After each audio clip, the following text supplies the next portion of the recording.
Good afternoon. I'm pleased to be here today and talk about this important topic, how we go from data to actions and the importance of reliable scientific knowledge. So, effective action requires accessible, location-specific, and science-based information. But how do we get that information? Obviously, we need data. But often when we talk about data, we talk about it as an endpoint, as if the goal were simply to collect the data and as much information as possible.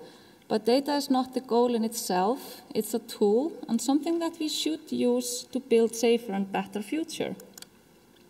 And I'm so pleased to announce that the Icelandic Met Office has published the first version of the Icelandic Climate Atlas at our new website, gottveður.is.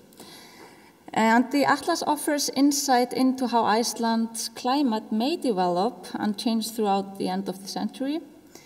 The data can be used in various ways to assess the community vulnerability to climate change and the potential risks it poses.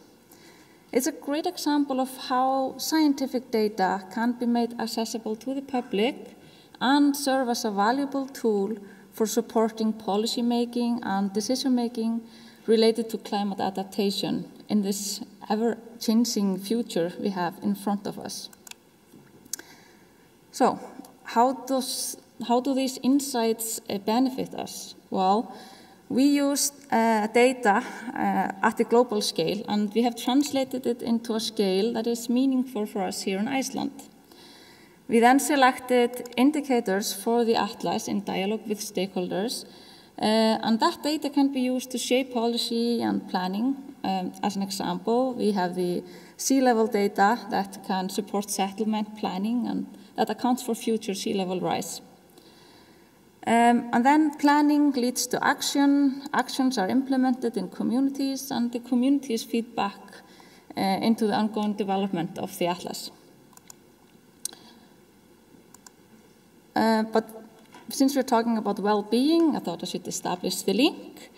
I'm sure we can all agree that climate resilience supports long-term well-being.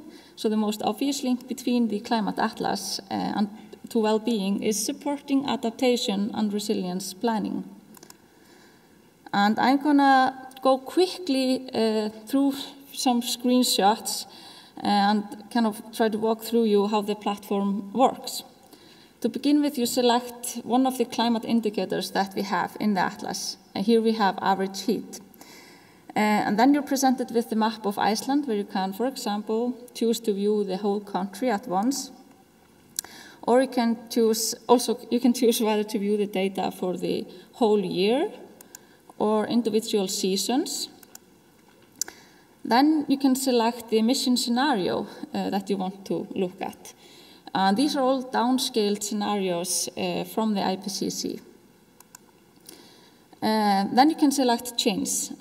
This actually varies a little bit depending on the climate indicator selected to begin with. In most cases, you can choose between either looking at change from the reference period or the absolute value. Next, you can choose how far into the future you want to look. So how far are you planning? You can look at the near future or the mid-future, mid-century, sorry, or the end of the century. But we also don't have to look at the data for all of Iceland. We can go even on a narrower scale. We can zoom in into individual,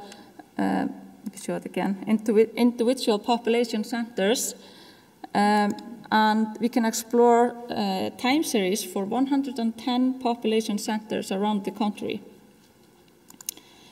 And it's also possible to download the data and access it in different formats. And actually, all of the underlying data for the Climate Atlas is open and accessible. So it can be assessed for each population center and municipalities. There are 110 points. And you can download it, view it in a map, or view it in the map viewer.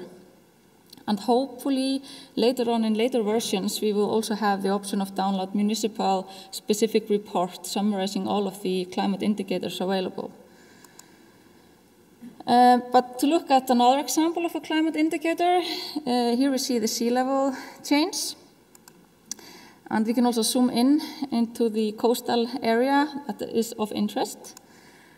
And here we actually have, for this particular climate indicator, we have an additional climate scenarios that is included. This one accounts for the uncertainty around the ice sheet melt, particularly in the Antarctica. It's also possible to download the coastal flood data, but not for 110 places because we only look at the 77 locations around the coastal area of Iceland. But when a specific settlement is selected, when we're looking at the sea level data, you get a snapshot view rather than a time series. But the Climate Atlas is a living project. It will keep evolving. This is just the first version, and in the future updates will expand through this with an ongoing dialogue with the stakeholders. And there are many options that we can take this project further. But as we close, I just want to leave you with this, that the Climate Atlas is more than just a map. It's a tool that turns data into dialogue. It helps us ask better questions, but not just that, it also helps us make more informed decisions. It supports long-term thinking and planning, not only for the infrastructure or land use, also for fairness, safety, and well-being. So by visualizing risks, it helps us build resilience. And by making data accessible, it invites participation from everyone, both policymakers and those in the communities. So this is how we get from, or move from data to action, and also from risk to resilience. Thank you.